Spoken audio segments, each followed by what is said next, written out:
Where did you?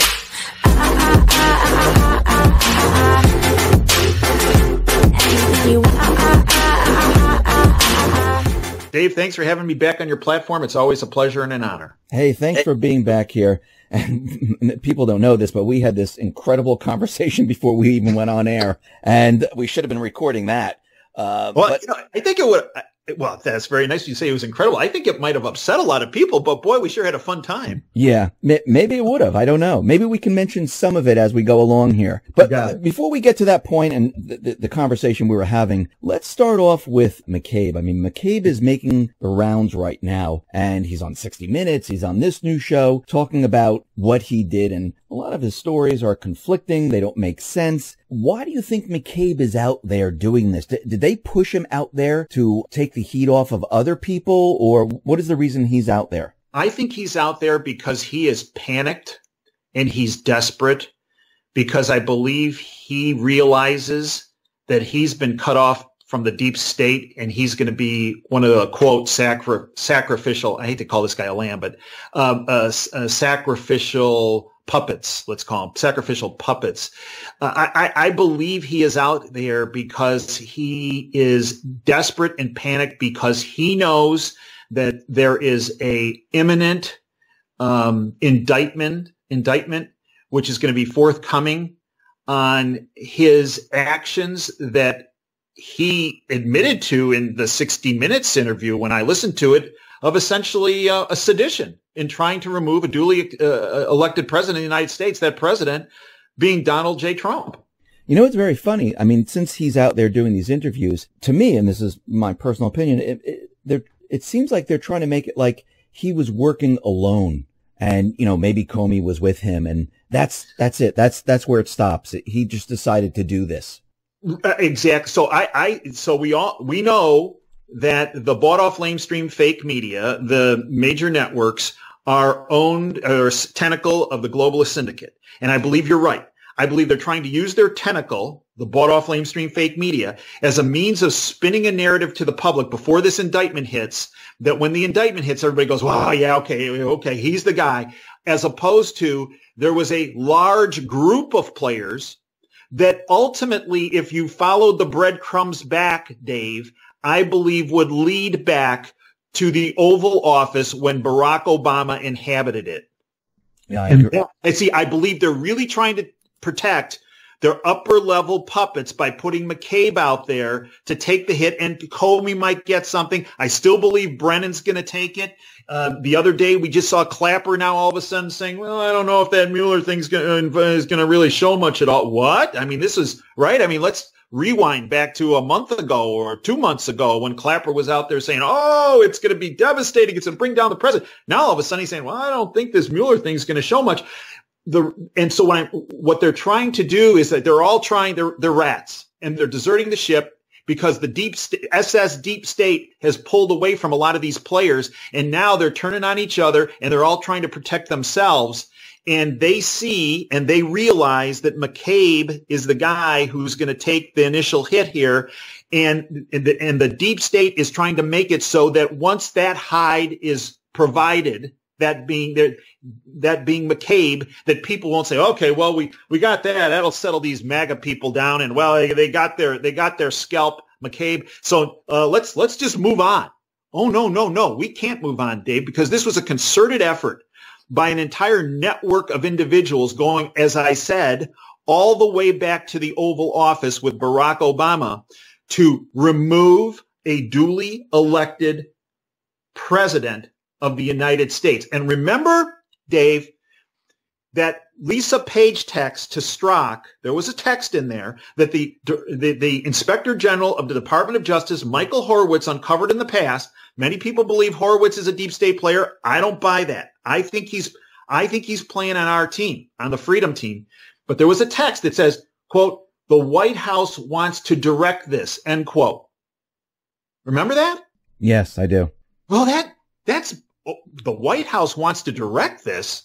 And then there's evidence that in the presidential daily briefings, the PDBs, that Obama was being apprised on a daily basis of what was happening with this, if you will, framing of candidate Trump, president-elect Trump, and all the way to the day he left office, because there's documentation at the end of December, right before President Trump, right before the end of the year, right before he was inaugurated, that Obama was in the White House, Obama's White House was providing information to players in Congress about how the Trump administration or the Trump campaign was linked with Russia.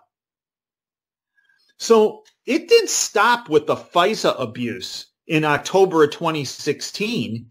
It continued all the way until the day Barack Obama left office. I think this goes all the way up to Obama's administration, like you said. And I think the spying is just the tip of the iceberg. I mean, I think it goes all the way up to Obama's administration with Uranium One, emails, the Clinton email server, and everything else. This whole thing that, we're all looking at and all the different pieces, it's all under the same umbrella, and they're all responsible for it. And I think they're very nervous. And one thing that you said, that Clapper was out there saying that the Mueller report was not really going to show much. Well, I think we kind of knew that it wasn't going to show much. And it looks like the mainstream media is out there and they're projecting out there that, the Mueller is going to be, that report's going to be a letdown. It's not that big of a deal. And I also notice another thing, that these deep state operatives, they're trying to change like the meanings of words, or like, oh, I really didn't leak information. I was really exposing it. That was from Schiff. And then we find out that, McCabe, well, it wasn't really spying on the president. So it seems like they're trying to shift everything because they know these words are going to be coming out, leaking, spying, and everything else. Well, Dave, go back to the early 90s with Bill Clinton when he was in trouble, right? They're taking a page out of his playbook. Remember, well, it depends on what the definition of is, right? Yeah. I mean, that's how crazy these people get when they get cornered. They start coming out with, you're right, redefining terms, and it's all a ploy to try to remove the spotlight of truth and trying to undermine what should be a very much black and white rule of law. And their goal is to create as much gray as possible in order to try to diffuse the possibility of them being prosecuted. I mean, Dave, the Mueller investigation up until a couple weeks ago, I mean, they couldn't shut up about it on MSNBC, CNN, ABC, CBS, NBC, Washington Post, even some Shep Smith on Fox and a number of these other players on Fox, how it was going to bring down even Judge Napolitano. Not sure what happened to the judge. Makes me think somebody got to the judge the way he's been acting in the past couple months. But there's been this focus that this investigation was going to take down the president and his administration. And as you said, from the very get-go, you and the listeners to your platform, the listeners to my platform at davejanda.com have known that no, the Mueller investigation is not going to do that. Because it goes back to a text that Strzok sent to Page, I believe it was in May of 2017, about the same time McCabe was appointing, they were appointing Mueller. And the text was, quote, when they were referring to the Russian collusion issue, there's no there there. The direct quote, there's no there there. That's what was in the text. Right. Right? Yes. So all these zealots that are lined up on the globalist side and the deep state side, the evidence has been there for many months. And it's as plain as day. And frankly, Dave, if you look at the Mueller investigation, ever since the Mueller investigation started, yes, there are several players that got caught in process crimes that occurred after the election, after the president was in office, right? So General Flynn, who I believe is an innocent man, was charged with lying to the FBI, even though the director of the FBI at the time said, we don't think he lied. And the guys who interviewed him said, we don't think he lied. Okay, well, that's for another day to talk about. We have Roger Stone, who is being prosecuted for lying to Congress. Interesting. Brennan can lie. Clapper can lie to Congress. Brennan can lie to Congress. Hillary Clinton can lie to Congress, just to name a few. And hey, have a good day for them, right? Again, The dichotomy in the rule of law. But we have this dichotomy in the rule of law that folks have caught on to, but in our movement and in our platforms. But, Dave, we have a situation where we have known that the Mueller investigation was going to go nowhere because, quote, there's no there. But since he has come in with his investigation, we have had the most number of Department of Justice, FBI officials either fired, resigned, reassigned, or under investigation than we ever have in our country's history. So although there's been a couple people that have been found guilty, I think Papadopoulos was found guilty of lying to the FBI, right? He got a whopping 2 weeks in jail. He's now out. So there are several people that Mueller's investigative team that supposedly was the dream team of the deep state legal minds, they got a couple people on process crimes, but in the process, but also there are all these huge deep state players. At the highest level, the director of the FBI, Comey, the assistant, McCabe, Bruce Orr, number 4 in charge at the Department of Justice under Obama. And I don't think that's completely played out on Bruce Orr, but all these high level players have come down. So really, another way to look at this is the Mueller investigation has done more to destroy the deep state and taking out their players at a high level in the Department of Justice and the FBI than they did taking down pro-Trump people. Also, Rod Rosenstein, he's going to be leaving sometime in March also. Right. And remember now, so Rosenstein is kind of the enigma within an enigma as far as I concern. There's certain things here about Rosenstein that are a question, right? So he was the guy who wrote the memo to lead to Comey being fired, correct? Well, that was a good thing. Okay. The president, who I believe is an incredibly brilliant man, he invited Rod Rosenstein to fly with him on Air Force One down to Florida. Right? Well, we know Air Force One is a SCIF, right? A sensitive compartmented information facility where you can have conversations and nobody can surveil it. Well, you wonder what they talked about, right? There's the recent Jewish holiday celebration at the White House, and President Trump is thanking the crowd for being there, and he specifically thanks Rod Rosenstein for all that he has done. I found that odd, right? And what I also found odd, Dave, and you and I have talked about this, and a lot of folks don't want to go near it, but the day before Robert Mueller was appointed special counsel in May of 2017, President Trump met with Robert Mueller and Rod Rosenstein for 4 hours. Now, Robert Mueller had already been the FBI director, and he could not be appointed again FBI director, yet supposedly that meeting was about maybe Robert Mueller being appointed FBI director. No. You see, Donald Trump meeting with somebody, 2 people, for 4 hours is huge in my mind. And the reason why I say that is because my dad was in the construction industry in Chicago. He built big buildings in Chicago. And 30-some years ago, he had interactions with Donald Trump. And my mom at the time was not a fan of Donald Trump. She thought he was a bit egotistical. And she said, oh, why are you going to meet with him? And well, no, we got projects ongoing and we're going to, and he came back from those meetings and sang the praises of Donald Trump. I can still remember him talking to my mom saying, you know, he's very different in private than he is in public. He's a very quiet guy. He listens. And this is what my dad said. My dad was tough on judging people as far as doing business. He said, I deliberately told him things that he needed to hear, but he, I'm sure, didn't want to know. Or he needed to know, but he didn't want to hear. Excuse me. He said, there are many people that when they're in that situation of hearing something that they didn't particularly want to hear, will pull away. He goes, he became more engaged. He wanted more information in that regard.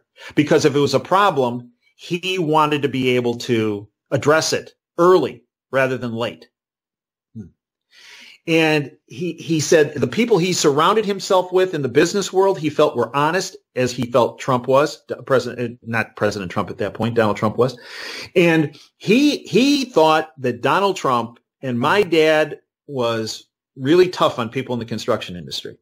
He thought Donald Trump was an honorable guy, an honest guy, a hardworking guy, and a really smart guy, and a guy who had no problems putting boots on and getting his, my dad used to say, feet wet, and getting around a site, a construction site, and seeing what was going on. So I think we have a president here who, for him, and my dad also said, when you have a meeting with Donald Trump, you can accomplish more in a half hour than you can with most people in a meeting for hours. Okay. For Donald Trump to meet with Mueller the day before he was appointed, with Rosenstein in the room for 4 hours again, to me, that was a big red letter day for me, in a sense that keep that one. Don't put that on the back of the stove. Keep that one up front based on my dad's interaction with him. Okay. And I believe that one of the reasons that the bought off mainstream fake media is now realizing that that meeting had significant ramifications, because now they're all shocked and awed that Mueller's not going to come up with anything. And frankly, Dave, I believe Donald Trump knew that in May of 2017 at that meeting the day before Mueller was appointed.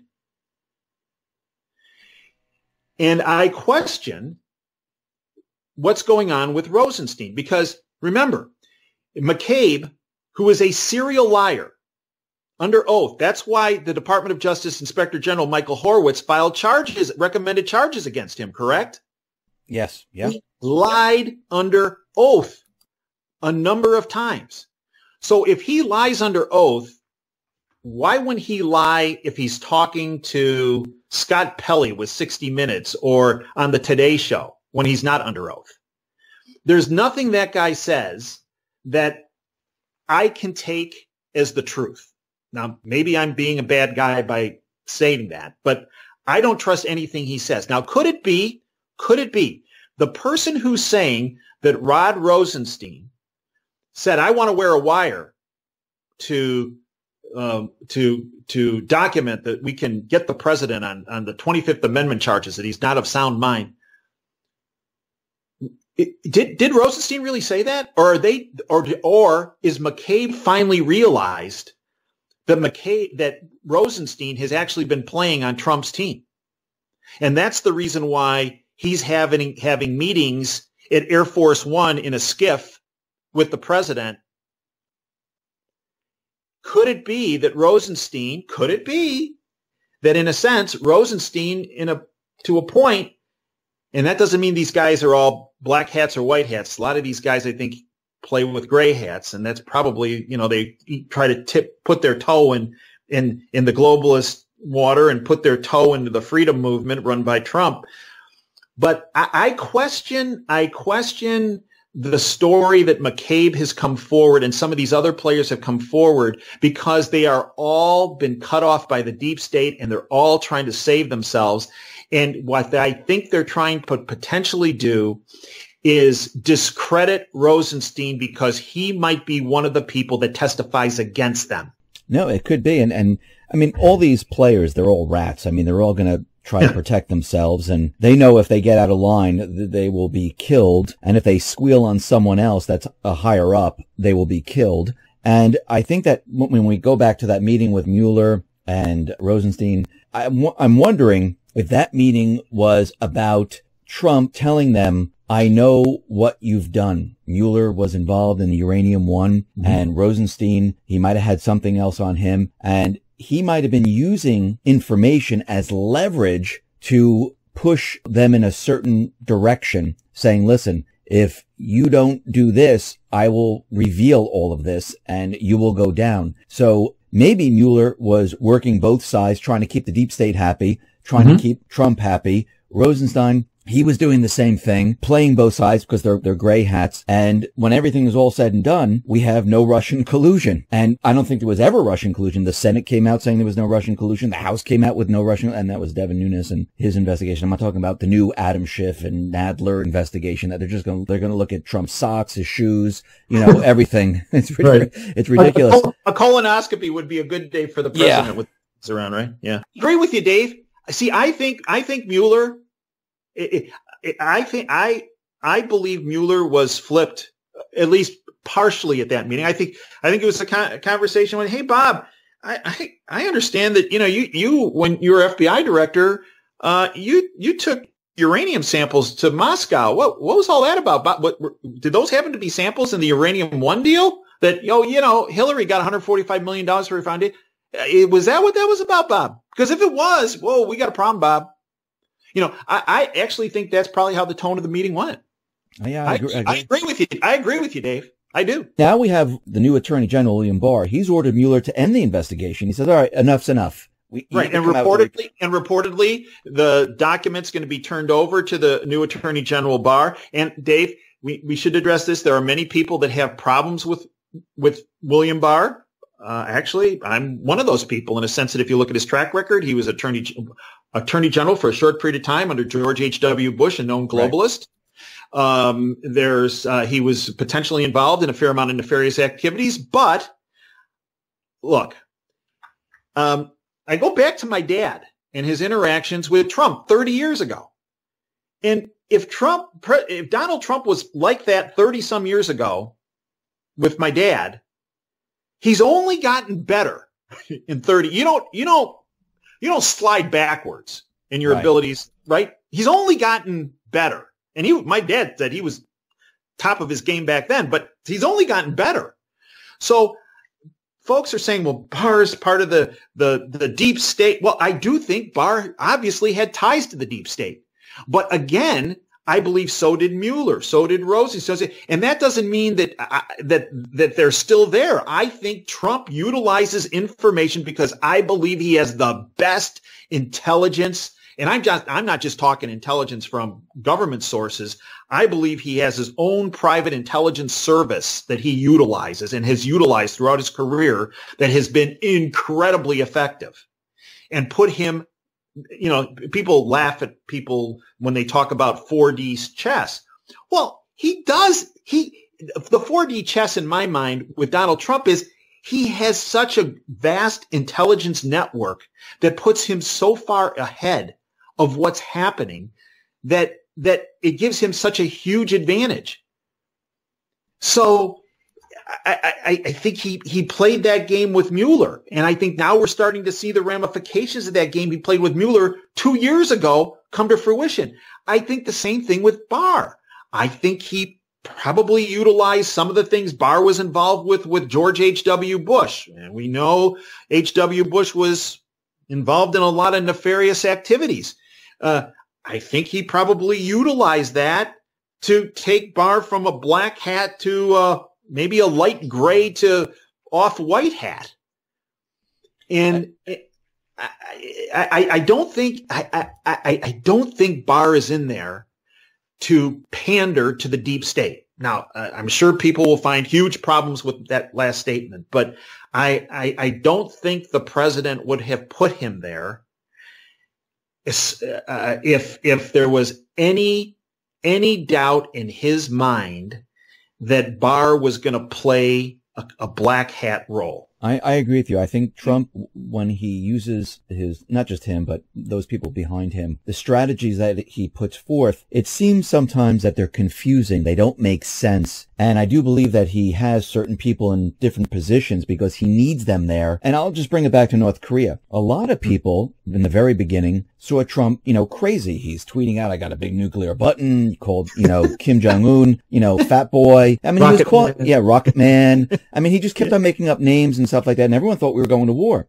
That was part of his strategy, to keep everyone busy while the real work happened behind the scenes, where he was negotiating peace, a plan. I think the same thing is happening now. Barr, yes. He's in there because Trump knows he's going to follow the rule of law. Yep. And he's going to follow through on this. Barr, he's older now, and basically, you know what? I don't care what happens. I'm following the rule of law, and we're going to go and move forward with this. And I think this whole thing has been set up, and a lot of people, and even myself sometimes, I'm like, what is he doing? But I think there's always something else behind the scenes that you can't see just yet, that he's maneuvering around. Remember, we don't know all the roadblocks. We don't know what he has to deal with. Yes. And that's why I think a lot of it seems confusing at times. But later on, you go, oh, I see now. Because then you go back in time and you see what was happening, and it all makes sense. So, and add a little bit to that, if you don't mind, Dave, on that North Korea deal.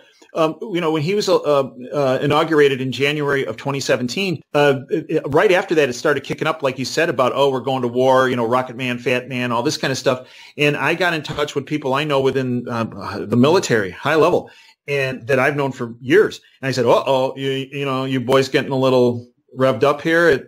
What's going to, doesn't look like, it looks like. And here's what I was told, Dave.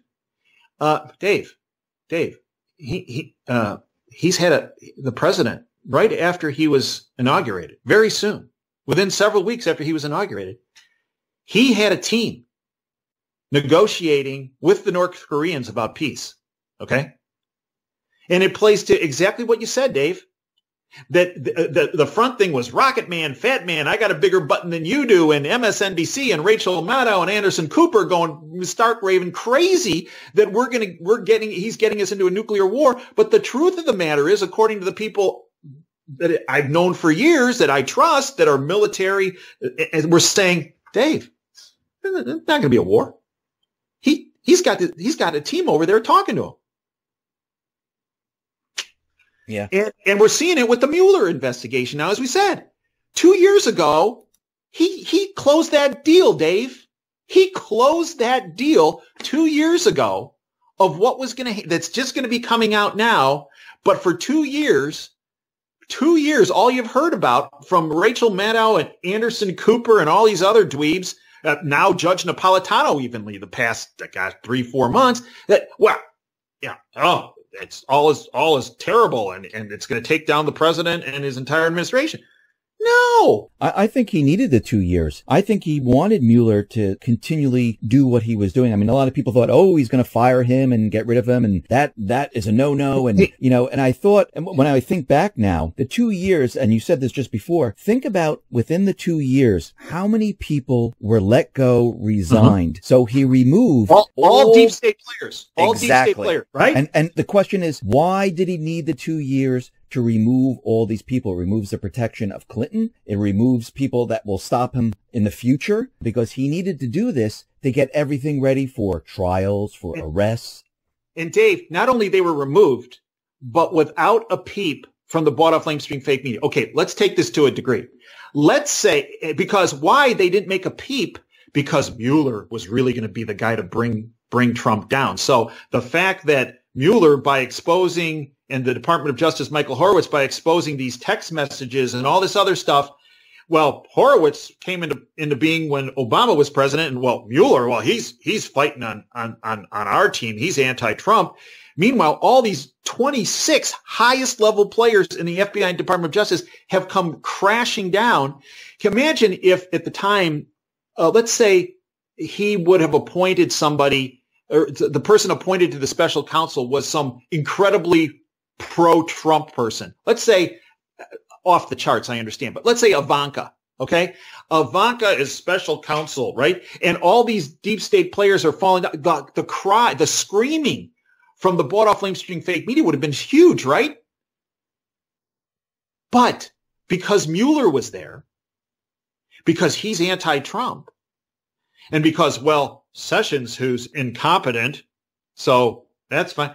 And all these players came down, and the bought off lamestream fake media didn't say a peep about it being biased, bringing them down. It was brilliant. It was. I mean, truly, and that's not hopium. It truly, if you look at this analytically, it was the most incredible psyops that has been perpetrated on the deep state, I think, ever. Okay, so we have Mueller now that he's supposed to give this report. How soon do you think this report will be released to Barr? Well, the other day they came out and they said, we think it's going to be released sometime in the next week or two. And according to the people I know, they think it's imminent. And and many people say, well, when Barr gets it, because he what's he going to do with it? Well, I think what Barr's going to do with it, he's not obligated to turn it over to Congress. He's not. And he's not obligated to turn it over to the public. Okay. It's in the possession of the Attorney General. I do believe what he's going to do, because it's going to be, it's not going to be the smoking gun against the Trump administration, and actually might have some other evidence against some other players that are deep state players. Because, so remember, gray hat, right? I think he's going to give parts of it. The whole enchilada, maybe, but at a minimum, a big chunk of it to Congress. Say, here you go, folks. Try that on for size, which I think is going to make Adam Schiff Schiff is going to pick out a couple things and start focusing on that. That's really doesn't matter. But the biggest part of it, I believe, is going to be absolutely nothing. And I think some of it will get released to the public, but the part that's released to the public, I believe, is going to show that it exonerates Donald Trump candidate, Donald Trump president-elect, Donald Trump president in any means possible as not having colluded with Russia, period. Once this comes out, do you think the mainstream media, they're going to spin this in a completely different way? Well, they're going to look for some other thing to talk about. Yeah. Right? Whenever this happens, they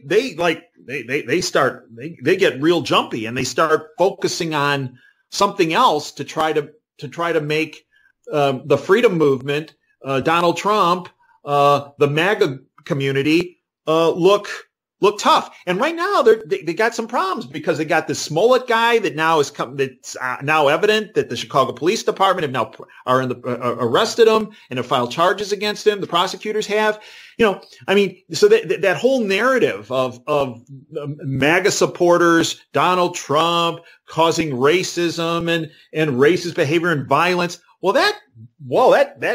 That took one in the short. That whole narrative took one in the shorts in the past, couple days. So they're going to try to find something that to focus on rather than, and they're already discounting the Mueller report, right? They're already saying, well, it wasn't just Clapper. It's Adam Schiff actually said, well, I don't know if it's really going to show much. That way we have to enhance our investigations of the president and the House.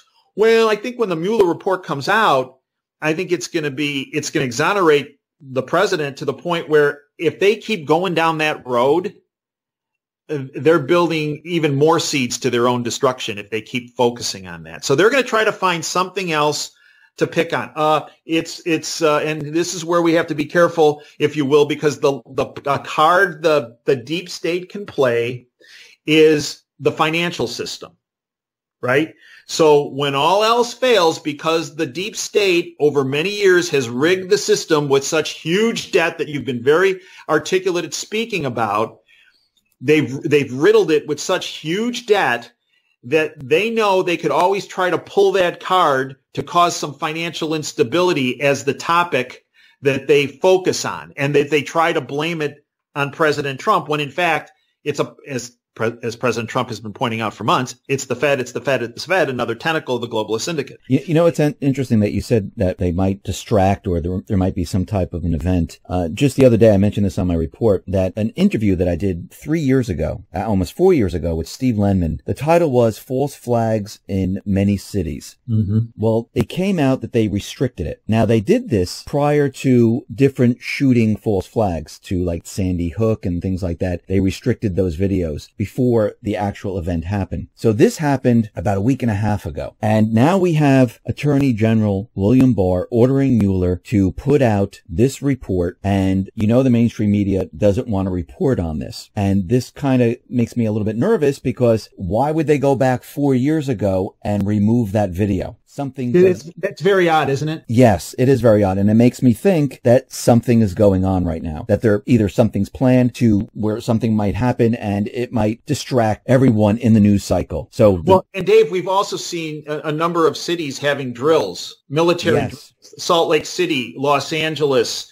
There was one recently in Washington, D.C. There's been one in New York. So a number of different cities have had these military drills that have been, I would consider them very, intricate, Black Hawk helicopters, teams on the ground. I also believe that there are times these drills, like, for example, in the LA area, from folks I've spoken to, there was a drill in Long Beach. And the media, the mainstream media, actually reported on that drill. It was between February 4th and February 9th of 2019. Mm-hmm. But there were two other operations going on while everybody was looking at what the right hand was doing with these drills in Long Beach. There was also some activity on Wilshire Boulevard with Black Hawk helicopters and Little Bird helicopters coming in, and teams going after, and I know you touched on the Guatemalan Cultural Center, and teams coming out with what appeared to be some kind of boxes of something. And I was also told at the same time that was going on, there was also an operation occurring, a takedown operation in Compton, California. So again, and what I believe, Dave, is from the information I have, is that one of the reasons the declassification that the president asked for on September 17th, 2018, of the FISA documents with Carter Page, the text between McCabe and Comey, along with more texts between Strzok and Page, and the Bruce Orr 302 forms that were filled out when they interviewed him. One of the reasons why that declassification has been slow walked is because when Sessions started slow walking that, it gave the deep state some time to set up some counter moves. When the declassification occurs, it's going to be big. The information that comes out, it's going to really start to melt the deep state ball of wax significantly. And when that happens, the concern has been the deep state will launch a counter attack, a counter offensive. That being, as you mentioned, a false flag operation. It's my understanding that what President Trump has been doing is, and his team has been trying to neutralize that counteroffensive. And it could be that these drills that we're seeing, that's a drill, but there's also a component that's an operational, an actual operation to, if you will, remove some of the deep state counterattack that occurs when the declassification occurs. And I've been told the declassification will occur when, and Donald Trump holds all the cards on that. He's the guy who decides. He's the guy who can order it overnight. The declassification will occur once those countermeasures have all been taken into effect and the deep state is blocked on their counterattack. You can see how they are definitely just planning something. And it doesn't, for some reason, when I hear Mueller report, declassification, I always think that the deep state is ready to make a move. And I know that Trump and, like you were saying, the Patriots, and they're planning on countermeasures to maybe stop this. They know what's going on, but we know that something is going to definitely happen. Or actually they're going to try to do something to change the news cycle. And I think their easiest target, Dave, is the financial system. As I said, the deep state has had that rigged for a number of decades. And it's rigged because, and you've outlined this before, the amount of debt, DEBT, that our country and the world is in. We have only gotten worse since 2008, not better when it comes to debt and derivatives. That is true. This is a central bank illusionary economy, which they created a very long time ago. And actually, since 2008, they were able to take full control of the entire system, stock market, the derivatives, precious metals, you name it. They have full control over everything. But I just wanted to touch upon the national emergency that Trump declared with the wall. And I know the deep state, the Dems, they were blocking him at every turn, and they finally admitted, okay, we'll give you 1.37. He signed the bill. He declared a national emergency. He's being sued now in the Ninth Circuit. I think there's like 6 states. That's shocking, isn't it? It's what? That's shocking. Yeah, well, he laid it out. He goes, I'm going to be sued in the Ninth Circuit, then it's going to move to this, and he laid out the whole thing. But, I mean, we know in the end, he's going to win in the Supreme Court. Right. And the wall is being built. Right. No, Dave, a couple things. I have to say, when right after his press conference in the Rose Garden on that Friday, I don't know about you, but my email box it blew up. I received hundreds of emails of people who have been supportive of the president, MAGA supporters, saying this is wrong, this is bad, this is terrible for the movement. It's terrible for on the illegal immigration front. It's a loss. It's horrible. Well, we got to let the dust settle. So a couple things. There's 2 sides to this, Dave, briefly. There's the money side, and then there's the logistics and policy side and process side, if you will. Look, on the money side, look, he won. President Trump won. Huge, right? He got his money. He got money out of him. He has more money from the 2018 bill, like $1.7 billion. He outlined where he was going to get more money from the Department of Defense and Treasury Department and the like. And when you add it all up, it's close to $9.7, almost $10 billion worth of money to build the wall. And frankly, Ann Coulter is so wrong on this, where she talks about the wall that won't get built. Come on, the wall's they've been building it for months. I mean, there's independent videographers, Dave, they're out there and they've shown. Yep. They're out there. You don't see a CNN camera crew because they're too busy at Roger Stone's place at 6 a.m. to watch the El Chapo SWAT team come in and take him down. But they're not filming the construction guys on the border building the wall around El Paso. Where the president just, I think, posted some a video in New Mexico of the wall. I mean, the walls they've been building it. It's not just in the future, it's in the past, and it's currently, and it will continue in the future based on the money side win he had with the bill. And I believe the national emergency, it was fantastic because it filled the void, because Congress did not give him the amount of money, and because they didn't give him, that national emergency was declared to fill that void. And I agree with you 110%, no matter what, when it all comes down to the Supreme Court. Frankly, I don't know. I would think you could ask for an expedited verdict in front of the Supreme Court and just say, hey, forget with this Ninth Circuit thing and forget with, because there's something about if there's a national security, you can go right to the Supreme Court. But the Supreme Court will rule in the country's favor, and that means it will rule in the favor of Donald Trump. Now, on the process side, Dave, the logistics side, I'm concerned about that side, and many people believe that concern is unjustified. But it's not just me. It's a large number of people, and I don't mean Ann Coulter. Take Ann Coulter out of this. She's wrong and she's off. My main concern is there were a number of poison pills in this, and many people have said, well, because the president, after this was signed, and because he declared a national emergency, the national emergency negates the bill that was signed. That's not true. And the reason why I say that, I've talked to former congressmen, House policy chairmen from Congress. I've talked to immigration attorneys, INS officials, Mike Cutler, one of my regular guests on my show, 30-year veteran in the INS. I've spoken to Sidney Powell, who's actually going to be on my Sunday radio show coming up to speak about this. One of the best litigators in the country. Helen Shapeman, one of the top litigators in the country, brought down Bernie Madoff. And we also got in touch with the counsel of the House Judiciary Committee, and here's what they all say. The national emergency declaration does not negate the bill that was signed. And then people say, well, okay, but there was a signing statement that occurred afterwards, and there was. And this was on the whitehouse.gov site. It's a 3-page document. It was signed the same day the bill was passed, and it's a signing statement. Okay. This was started by Ronald Reagan. Remember, Reagan lost the line item veto. He tried to push for line, didn't get it. So the signing statement, everybody's taking it as, not everybody, a lot of people are taking it as a line item veto. No.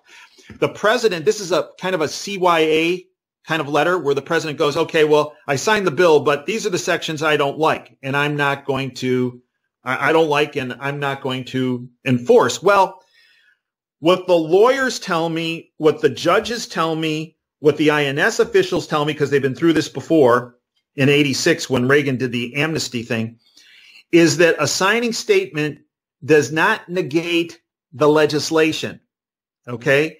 It's a preference of the president as it relates to the executive branch, but the law still goes into effect. The legislation still goes into effect. The way to undermine, if you will, or block the legislation is for the president to issue an executive order. And many people say, well, he did that. No, he did not. Not yet, anyway. I hope he will. I'm sure he will, but he hasn't yet, because I went to the Federal Register. The lawyers went to the Federal Register, and the last executive order that was put forward by the president was February 14th, 2019. It was about artificial intelligence. It had nothing to do with immigration. The one section of the bill that is troublesome is Section 224. And the reason is because it opens up the possibility that the human trafficking situation, of which the president has been the strongest advocate for children in my lifetime. He has pummeled human trafficking. He has gone to the mat for human trafficking.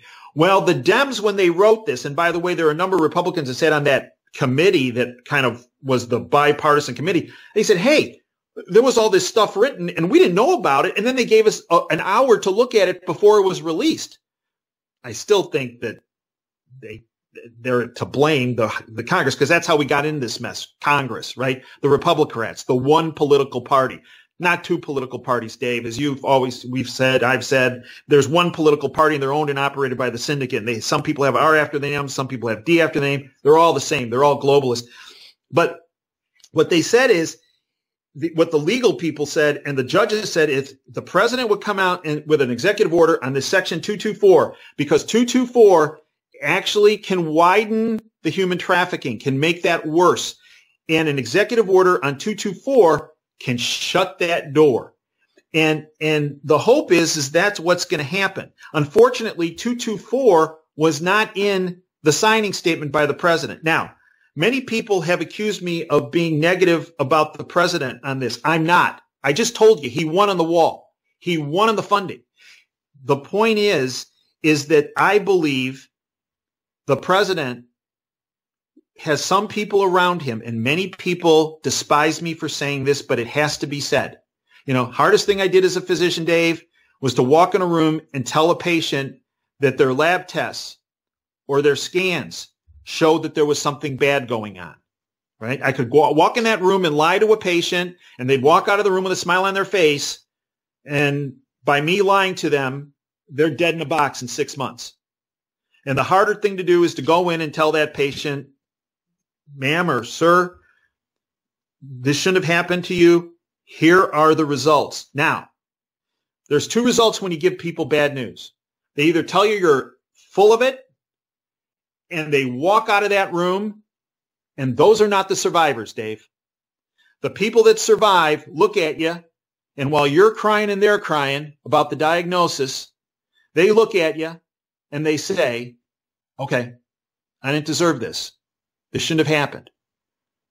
What do we do? What do we do? Dave, every person through my 32 years of being a physician, every person that had that attitude was destined to be a survivor. The people that ignored the information and walked out? No. And the people that were lied to, they weren't survivors either. And what I'm saying is I want Donald Trump to be the most effective president in our country's history. And in many respects, he already has been.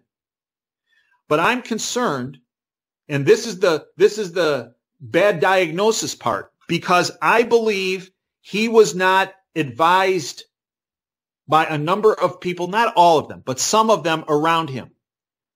And the people that I believe were not straight with him were his acting chief of staff, Mulvaney. And I also think Kellyanne Conway and Mercedes Schlapp, based on the information I have, based on some interactions that occurred coming into the decision on the immigration bill, I believe those are three of the players, but not all of them, but three of the prime players that did not provide him the information that he needed to make a decision as it relates to a lot of these logistic issues. And that's not being critical of the president. I'm not saying he doesn't understand the people around him. I'm just saying that based on what I've been told and what I have seen, that there are people around him. And the silver lining in this cloud, Dave, is that it's better to find out now about those people than it is a year down the line when he's running for re-election and they do something where they undermine him again. Remember in the beginning of the interview, we discussed that Trump, his plan and what he does is not always what it seems. Yep. And he's a smart man. And I can't believe that, he didn't know about this. And sometimes I think he does things to see how people react and what they'll do and what side they're on. And I agree with you. There are certain things in the bill that I questioned. And I think what he's trying to do, and this is what I think is happening, I think he wants the wall up first. I think he's already being sued. There's, multiple states already suing him. We already had a shutdown. We're approaching another shutdown. And I think he just wants to say, okay, let's take this one step at a time and let's build the wall. Let's get this up. Let's get, every level of protection installed after this. And then later on, to wipe that out, I just sign an executive order and it's gone. I mean, and you know what, Dave? It could be he also wanted to smoke out the people around him to find out. I agree with you. Who was playing ball for freedom, and who behind the scenes is really going to undermine him down the line. And I think Ann Coulter played her hand. I think that pure guesswork here, but based on what I saw and how she acted, I think there's somebody buttering her bread financially. And that became very apparent on her reaction. I'm also, and I'll put it on the line here. I from the information I have, there's an entity that I think is trying to undermine him that could well be trying to influence people in the West Wing of the White House. And that entity is the Koch brothers, and in particular on the immigration issue. The Koch brothers are for open borders. They see it as a financial issue. The more low-wage people they can get in, the more money that can be made. People like Pelosi look at it like, hey, the more of these people we get in, the better the demographics for us, the better way we can, if you will, influence, read Steele, an election. There are a number of Republicans that are pushed by the Chamber of Commerce who've been very supportive of open borders because, again, it's cheap labor. The people I'm most concerned about that have a lot of money that I believe are trying to influence a number of people, both in the public sphere, but also in the government, in Congress. I'm worried that they have some influence within the West Wing based on relationships, financial relationships, are the Koch brothers. I think they have decided that they have, and they've been actually kind of upfront about it, that they have no appreciation for Donald Trump, the MAGA movement, or freedom. There is always individuals within government, and we know since Trump came into office, I don't think he's Republican, I don't think he's Democrat, I think he's fighting both sides. I agree. And we know that the deep state is wide and deep. And yes, there are many, many individuals within the White House and throughout Congress that are completely against him. And I think that one of the ways he smoked these people out is he pushes certain agendas and see how they react. Because what better way to see who is with you and who is against you?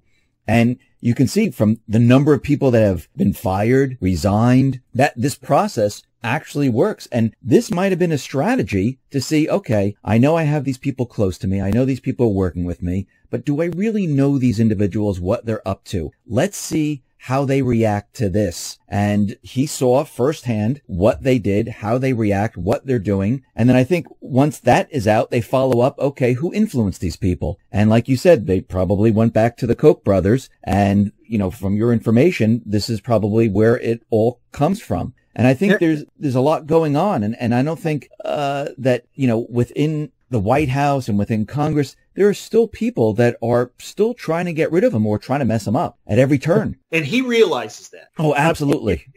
Dave, I mentioned at the beginning of this interview, for the middle when we started talking about the border issue, that my email box was clogged up at the beginning with hundreds of emails of people saying that it's over, blah, blah, blah. I tried to respond to a number of those folks saying, no, it's not over. There's a win on this wall. There's some issues with the bill, but, it can be worked through. Then when I put my YouTube out a couple days ago about the bill, and I again mentioned there was a win here, but there was actually a bit of a loss here when it comes to the logistics side and this Section 224. A lot of people came down on me for not being supportive of the president, and nothing could be further from the truth. But here's the interesting statement. I did get an email from someone who is a household name who was integral in Donald Trump winning the presidency. And this person said to me, Dave, they had watched the YouTube video that I put out a couple days ago that I got really lambasted for from a number of different MAGA supporters. But this is a person who is very close to the president and had a huge role in him winning. This person said, Dave, we watched the video and thank you. Thank you for focusing people on what needed to be focused upon, and thank you for your honesty. And I think people need to realize that, the one thing the deep state wants, this is a war, Dave. It's a war. Yes, it is. And the immigration issue was a battle. And we had a couple battles, and we won one huge on the wall side, the money side. I think we had a little bit of a loss on the logistics side, but I think it's a temporary one because I do think he's going to come through with an executive order. The signing statement doesn't cut it. I think he's going to come through with an executive order. But the point is that the only way we win the war is not running away and saying, "Oh, I'm so disappointed. I'm tuning out. I'm not going to." Somebody who goes AWOL, I've never heard, will win a war. And the only way we win a war is pushing forward, knowing full well that we can agree and disagree on a number of things, but we're all in it to defeat our enemy. And our enemy is the deep state that wants to strip every American of their freedom and liberty. And I believe one of the reasons the way the bill was created the way it was to fractionate the MAGA movement, to have people run away, to dissipate the ranks so that the deep state could live another day. And it's my hope that a number of these folks that have decided to tune out and run away come back. And because the more of us there are, the stronger we are, and the sooner we defeat the deep state. But for those of us that are left, that are saying, hey, we got a little problem here, that doesn't mean that we're being disloyal to the movement. It means we're trying to point out a problem so that that problem doesn't get bigger and bigger and lead to us having a huge defeat at an enormous battle. One thing you said is that they might have put this in there to divide the MAGA movement. And that is the strategy of the deep state, to keep people divided, to keep people fighting amongst each other. Because if they can do that, which they've done in the past, and they're still trying to do, they keep all eyes off of them, and they have us fighting. Let's face it, Dave. Dave, that divide and conquer business model has worked phenomenally well for them for over 100 years. Yes, it has. But it's coming to an end. It is. Yeah. I really believe, and a lot of people are going to come down on me now for saying that's hopium, and that's not the case. Dave, I've been dealing with Washington issues since 1988, coming up on 31 years. I have never seen the deep state this panicked, this defensive, and this hysterical.